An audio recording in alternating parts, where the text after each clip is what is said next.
Hiya, this is Steve. This is the second video, and this is the one that's going to teach you the actual skills required rather than just learning patterns by rote. So we'll start off straight away. There are 4 junctions on the maze and we're highlighting them here. These junctions are your lifesavers. If Pacman goes into one of these junctions being chased by a ghost, the ghost can only pass through them in a straight line, which means if you exit via the top of the junction, the ghost will never follow you. This works on every level of the game, every maze. Here's 3 ghosts following us, we go up, and all 3 ghosts go the wrong way. That puts a really good amount of space between you and the other ghosts. In this next example, we're being followed by the red ghost. We should go to the junction on the left, but we go to the one on the right by mistake, so that means that we end up with the light blue ghost chasing us. Doesn't matter because there's another junction above us to the left, or of course you could just go through the tunnel, because ghosts go slower through the tunnels. The ghost behaviour is something that we'll learn about later on in this video, but the way that they behave means that if you enter this junction that we've highlighted facing upwards, as you can see in the image, then none of the ghosts will be able to find you. This is great if you need to go and answer the phone, or you want to go and use the loo or something. You can stay there basically as long as you like. So long as you enter via the side and exit via the top and stay there, the ghosts will never be able to find you. So let's take a look at the 2 states that the ghosts can be in while the game is being played. The game is all about chase mode and retreat mode. In retreat mode, the ghosts head back to the corners, as you can see here. Once they're in their corners, the ghosts go round and round like this until the game switches back to chase mode.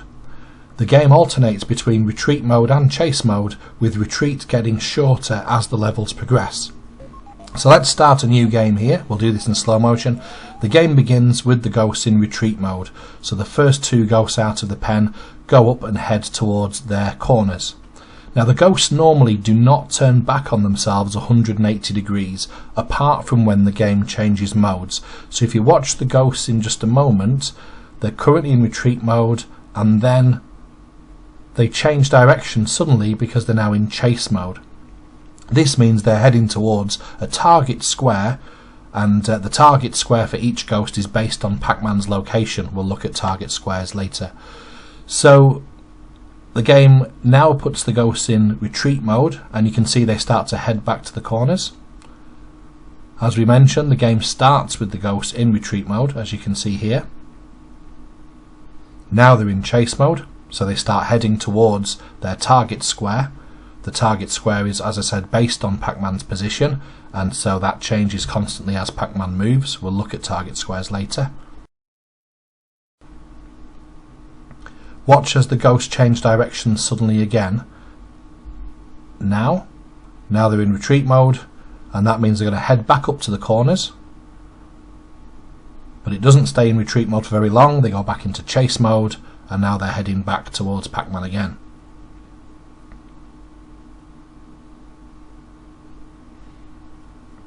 So let's have a look at how the ghosts chase Pacman.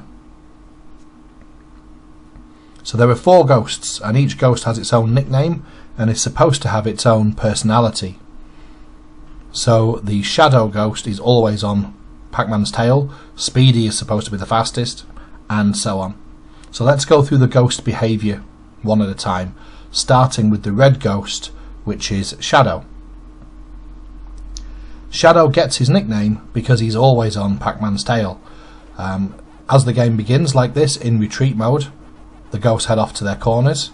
Now we switch back to chase mode and they're on the way, and you can see that the red ghost is honing in on Pacman's position. The red ghost, like all the other ghosts, has a target square which it's constantly trying to find the shortest route to. And in the case of the red ghost, the target square is right on Pacman himself, like this. What this means is that the game is now trying to work out the shortest straight line between the red ghost and the target square, which is Pacman. So in this example you can see that the red ghost could go across towards the power pill, or he could go upwards, but the shortest route is to go down, and of course that's what happens. but we don't care because we're going to eat them all anyway. Like that. So let's move on. The second ghost is the brown ghost called Pokey. Pokey's behaviour is different. Watch here as we go a little bit closer just to fake him out. All the ghosts are on our tail, but we managed to get the brown one to go further away. As you can see, he's all the way over to the left now, just by getting a little bit close to him.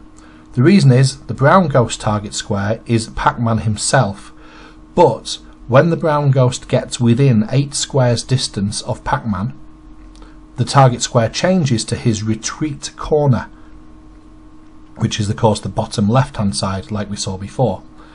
This means if you watch the brown ghost here, he's currently further away from Pacman than 8 squares, so he's in chase mode and he's heading towards the target square, which is Pacman. As soon as he gets within 8 squares, he's off in an opposite direction, but as soon as he's outside that 8 square limit, he's back in chase mode again. So the brown ghost is permanently changing between chase and retreat based on his distance to Pacman. Let's have a look at the pink ghost, and the pink ghost is called Speedy. Again, the game starts with the ghost in retreat mode. Speedy goes for his corner. Now we're in chase mode, he's heading towards his target square. Let's look closer. The pink ghost target square is 4 squares in front of Pacman in whatever direction Pacman is facing. This means that it looks like we're about to get eaten by the ghost, but because the target square is to our left, the ghost is going to turn left and go towards the power pill. And there he goes. Now there's a peculiar bug in the programming for the Speedy ghost. If you're facing the right, the target square is 4 squares to the right. If you're facing left, the target square is 4 squares to the left, even if it's outside the maze. But if you're facing upwards, the target square is 4 squares above and also 4 squares to the left. So you can see in this example that the pink ghost's target square is to the left of the ghost pen, where you would expect it to be in the ghost pen. That's why as we use this hiding place cheat, the pink ghost just goes round and round and round. So looking at this, the red ghost can't go up from that junction. The pink ghost is heading for a target square, which is here. The brown ghost is heading towards Pacman, the target square, but then away from Pacman as he gets closer, and that's how the hiding place works. The ghost behaviour doesn't allow them to get to Pacman when he's in that position. So let's have a look at the last one, and the last one is the hardest one to describe. This is the blue ghost Bashful. A bit of a pain in the arse, this one, because he's really hard to work out on the fly while you're playing. The reason is because there is a target square in the same way as the other ghosts, and it's 2 squares in front of Pacman in the direction that he's facing. However, that's not the square that the light blue ghost is going to head towards. The light blue ghost heads towards a different target square, which is calculated by drawing a straight line from the red ghost to the target square. The machine then doubles the length of that line, and the blue target square appears at the end of that line. So as you're playing the game, Pacman's position and the red ghost's position dictates where the blue ghost is heading, because his target square is continually changing based on the red and the Pacman position. Have a look here as we move around at where the target square is just all over the place. It's very, very difficult to calculate the actual target square for that ghost. Just before we finish, a couple of top tips. If you hold the joystick before you get to the corner, and I'm trying to do this frame by frame so you can see it, Pacman actually misses out 1 frame of animation around the corner. This may not seem like much, but it can add up as you go around many, many different corners and can really put a gap between you and the other ghosts in the game. The other thing is, the game calculates the position of the characters based on the squares that we've been talking about. So if you leave your square at exactly the same point as the ghost enters the square, you will pass straight through it. Therefore, if you're being headed off by the ghosts, instead of panicking, just run straight towards the ghost. And if you do that, there's a small chance you'll pass straight through the ghost, and that can save you as well. So I hope these tips are useful for you. Hope you've enjoyed this video. Thanks for watching. Please like, please subscribe, please share, and have some great times playing Pacman. Bye!